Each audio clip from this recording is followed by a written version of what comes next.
Welcome to our channel real estate king one. మీరు మా YouTube ఛానల్ని కొత్తగా చూసినట్లయితే సబ్స్క్రైబ్ చేసుకుని బెల్ ఐకాన్ ప్రెస్ చేసుకుని మేము పెట్టే వీడియోస్ మొత్తం మీకు నోటిఫికేషన్ వస్తుంటాయి. తప్పకుండా మా వీడియోస్ని లైక్ చేయండి, షేర్ చేయండి. మీరు లైక్ చేయడం వల్ల, షేర్ చేయడం వల్ల చాలా సపోర్ట్ అయితే దొరికింది.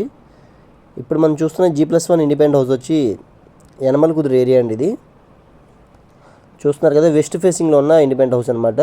మనకి పక్కన గ్రౌండ్ ఫ్లోర్ కూడా అవైలబుల్గా ఉందండి. చుట్టూ ఇళ్ల మధ్యలో ఉన్న ఇండిపెండెంట్ హౌస్ అనమాట. ఇది మనకి మెయిన్ డోర్ వచ్చి టేక్ డోర్ అయితే ఇచ్చారు. ఇది వచ్చి హాల్ వ్యూ అండి. కింద ఫ్లోరింగ్ మొత్తం వచ్చి మార్బుల్ ఫ్లోరింగ్ అయితే చేయించారు. పాలిషింగ్ చేసి మనకి హ్యాండ్ ఓవర్ చేస్తున్నారు అనమాట. సేమ్ యాస్టీస్గా ఇది G+1 ఇండిపెండెంట్ హౌస్ అండి. మనకి 42 lakhs అయితే స్క్రీన్ మీద కనిపిస్తున్నాం కదా చెప్తున్నారు. మనకి పక్కన గ్రౌండ్ ఫ్లోర్లో కూడా ఇండిపెండెంట్ హౌస్ అయితే ఉంది. ఒక ఫ్లోర్ది కూడా ఉందన్నమాట. 32 lakhs అయితే చెప్తున్నారు. చూస్తున్నారు కదా, ఇది వచ్చి బెడ్రూమ్ అనమాట. బెడ్రూమ్ అయితే స్పేషియస్గా ఉందండి.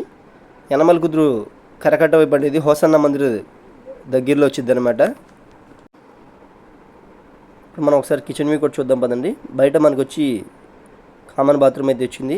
సింగిల్ బాత్రూమ్ అయితే వచ్చినాయి ఇండిపెండెంట్ హౌసెస్కి. ఇది వచ్చి G+1 ఇండిపెండెంట్ హౌస్ అనమాట. 42 lakhs అయితే చెప్తున్నారు.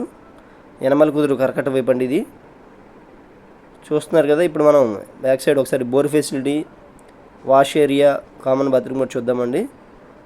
వెస్ట్ ఫేసింగ్లో ఇండిపెండెంట్ హౌస్ అనమాట. పూర్తి వివరాల కోసం తప్పకుండా మా నెంబర్కి అయితే కాంటాక్ట్ చేయండి. తప్పకుండా మా వీడియోస్ని షేర్ చేయడం మర్చిపోకండి.